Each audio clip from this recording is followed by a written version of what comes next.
안녕하세요, 반갑습니다. 여러분들을 사랑하는 기능학 의사 닥터준입니다. 오늘은 자폐증의 두 번째 시간입니다. 첫 시간에는 자폐증이 내과 질환이라는 것을 설명드렸고, 두 번째는 위장관 문제가 자폐증을 호전시키는 굉장히 중요한 부분이라는 걸 오늘 좀 설명드리려고 합니다. 자폐아가 가지고 있는 위장 문제를 보면요, 거의 빠짐없이 가지고 있는 게 만성 설사, 변비, 악취가 심하게 나는 변, 복부 통증, 가스, 입냄새, 습진이나 만성 두드러기, 반복되는 감염 등이 있습니다. 위장관 증상과 뇌가 무슨 연관이냐고 할 수 있겠지만 사실은 굉장히 중요하죠. 위장관에 뇌에 연관을 미치는 그런 커넥션이 굉장히 많이 발달되어 있습니다. 위장관 기능이 중요한 이유는 위장관은 각종 균과 환경 독소로부터 우리 몸을 보호해주는 중요한 곳입니다. 위장관이 안 좋으면 소화 기능이 떨어지거나 그러면 음식이 잘 분해가 안 될 뿐더러 음식에 있는 균도 산멸되지 않고 몸으로 들어오게 됩니다. 그래서 위장관이 뚫리게 되면 그 장누수라고 그러죠. 그러면 안 좋은 물질들이 우리 몸으로 계속 들어오게 됩니다. 그래서 그 들어오게 되면 그게 뇌에 영향을 미칠 수가 있고, 장누수처럼 블러드 브레인 베리어, 그러니까 혈액과 뇌를 막아주는 벽이 있는데 그것도 같이 뚫리게 됩니다. 안 좋은 음식을 먹었을 때요. 물론 계속 뚫리는 게 아니고 음식을 먹고 나면 다시 복구되지만 그게 너무 자주 뚫려서 안 좋은 성분들이 들어오게 되면은 자폐 증상이 심해지는 겁니다. 그러니까 자폐뿐만 아니라 자폐 스펙트럼의 모든 질환들을 지금 얘기하는 겁니다. 과잉 행동장애, 강박장애 뭐 이런 것들이죠. 두 번째는 우리 몸의 면역의 70%가 장에 있고, 그래서 면역력이 중요한데 장이 안 좋아지면 지속적인 감염에 노출되게 됩니다. 그래서 자폐아들이 감염을 잘 달고 사는 경우를 보게 되기도 합니다. 그다음에 위장관이 안 좋으면 유용한 미네랄, 비타민들을 흡수할 수 없어서 각종 대사 기능이 떨어지는데요. 비타민, 미네랄은 현대인들은 음식으로 충분히 보충이 안 되고 있는 그런 상황인데, 장이 안 좋으면 더 흡수가 안 되겠죠. 그래서 더 문제가 되고요. 이런 미네랄, 비타민이 별거 아니겠냐고 생각할 수도 있지만, 이런 비타민, 미네랄이 부족하면은 자폐 증상이 심해지기도 합니다. 그리고 장은 우리 몸에 중요한 세로토닌, 그러니까 행복의 신경 전달 물질이죠. 이거를 85%가량을 만드는데, 얘는 건강한 감정이 좋아 교류를 할 수가 있죠. 수면, 학습, 사회성, 식욕 등이 중요합니다. 세로토닌이 잘 분비가 되면 아이가 수면을 잘 하게 되고 긍정적이 되고 감정이 되게 긍정적이 돼요. 그러니까 보호자들도 편해질 수 있습니다.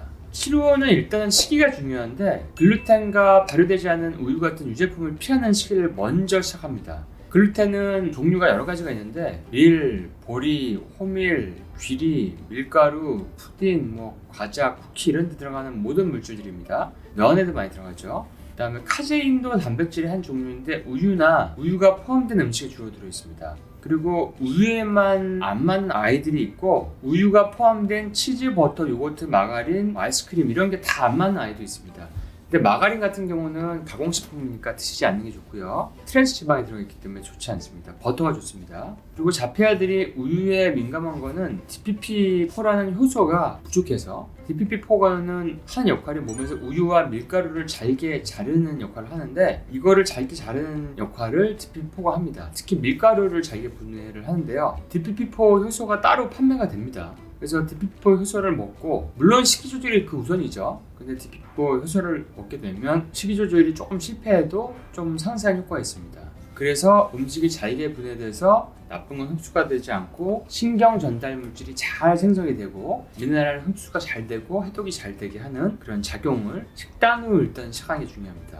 장이 안 좋아지면 장누수 증후군이 올 수 있는데, 장벽이 흡수할 거는 흡수를 잘 못하고 분해되지 않는 음식을 체내로 자꾸 들여오는 거죠. 그래서 몸이 안 좋아지게 됩니다. 그러니까 각종 염증, 감염, 스트레스, 환경 독소 등이 장누수 증후군을 악화시킬 수 있는데요. 장누수군이 있으면 치료를 해야 되지만 글루텐과 카제인 같은 발효되지 않는 우유를 배제한 시기가 가장 중요합니다. 장누수 증후군을 치료할 때는 보통 4단계를 치료합니다. 4R 프로그램이라고 하는데, 이것은 단지 자폐증뿐만 아니라 자가면역 질환, 아토피, 건선, 만성 피로 이런 데도 다 적용되게 됩니다. 첫 번째는 리무브, 제거하기 단계인데요. 글루텐과 유제품 끊는 것, 그다음에 지연성 알러지 검사라고 하는 IgG 검사가 있습니다. IgG4라고 하죠. 우리가 알고 있는 IgE 검사랑 급성 알러지 검사랑 완전히 다른 검사입니다.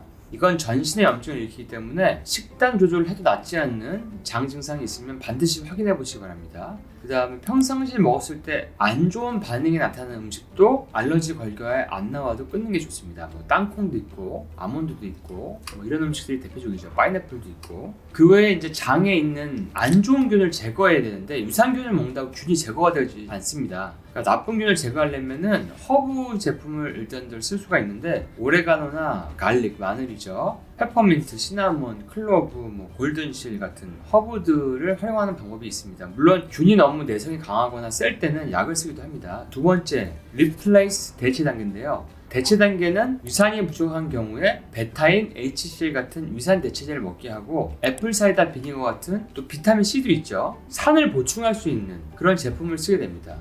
그러니까 애플 사이다 비니거는 식사할 때 한두 티스푼 정도를 물에 섞어서 같이 먹거나 식후에 드시면 되는데 굉장히 효과를 잘 발휘하는 경우가 있습니다. 그리고 소화 효소도 중요한데 보통 유산이 분비가 잘 돼야 소화 효소가 분비가 됩니다. 그래서 유산 분비가 안 되면 소화 효소 분비는 덩달아서 안 되게 됩니다.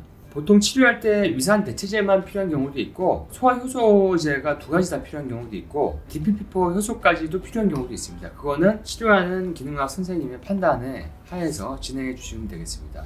세 번째 단계는 Re-inoculate, 재접종 단계인데요. 여러분들이 보통 알고 있는 프로 섬유소 유산균 먹는 거, 이것이 바로 재접종 단계입니다. 근데 앞에 1, 2단계를 건너뛰고 이거부터 하는 경우가 많죠. 그래서 치료가 안 되는 경우가 많습니다. 재접종 단계에서는 프로를 먹는데 보통 섬유소에는 이눌린, 파이버, 아라비노 갈락탄, 프록토 올리고당 등이 있습니다. 자, 그 마지막 네 번째 단계는 리페어 복구 단계인데요. 여기에 쓰이는 영양소는 글루타민, 아미노산의 한 종류죠. 면역도 올리고 부교감도 항진시키고 릴렉스 시키고 위장 점막을 복구시키고 있는 이런 글루타민이고 초유, 락토페린, DGL은 이제 감초에서 기운 내는 성분을 뺀 거죠. 오메가3, 비타민 B5, 아연 같은 것을 사용하게 됩니다. 여기까지 하면은 포알 프로그램의 4단계가 끝나게 됩니다. 사람에 따라서 치료 효과가 나타나는 데 걸리는 시간은 차이가 나죠. 근데 보통 한 3-4달 걸리고요. 인내심을 가지고 꾸준히 하시면 결과가 보이기 시작할 겁니다. 근데 이런 장 치료만 잘해도 굉장히 뇌의 기능이 좋아지는 경우를 많이 봅니다. 그 외에 특수한 경우를 보면은 1단계 리무브 단계에서 일반적으로는 잘 안 보이는 진균이나 기생충이나 괴뢰균 같은 경우가 발견되는 경우도 있습니다.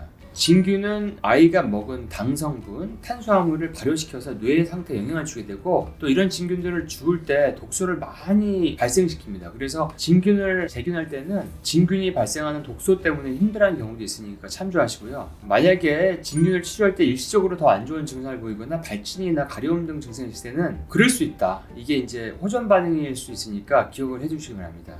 하지만 이런 건 치료가 진행이 되면 사라지게 되고요. 진균은 또 항생제 치료를 많이 받은 아이에게 많습니다. 그래서 진균은 항생제 복용력을 좀 확인해 보시면 도움이 되십니다. 진균은 당을 좋아하기 때문에 설탕을 피하고 과당을 피하고 저탄수 식사를 하는 것이 도움이 됩니다. 아주 드물게 기생충이 발견된 사람도 있어요. 근데 기생충이 발견되면 기생충을 치료하는 허브나 기생충 약을 써서 치료하게 됩니다. 보통 기생충은 일반적인 포알 프로그램에 잘 반응하지 않는 경우에 검사를 하게 됩니다. 괴뢰균도 마찬가지고요. 그리고 면역이 너무 떨어진 경우, 그러니까 장이 현재 안 좋아서 면역이 너무 떨어진 경우에는 예전 영상에서 한번 설명드린 적이 있는데 LDN이라는 치료 방법을 쓰기도 합니다. 그러니까 로우 도즈 날트렉손의 약자죠. 저용량 날트렉손은 원래 술을 끊는 약인데 일반 복용량의 10분의 1이나 15분의 1로 쓰게 되면 체내에서 자체적으로 분비되는 엔돌핀이나 엔케팔린을 잘 때 살짝 억제해가지고 이게 분비가 2-3배 증가하거든요. 그래서 면역이 올라가게 됩니다. 그러니까 저용량 LDN에 대해서 궁금하시면 예전에 찍은 LDN 컨텐츠가 있으니까 확인하시면 됩니다. 링크를 여기다 띄워드릴게요.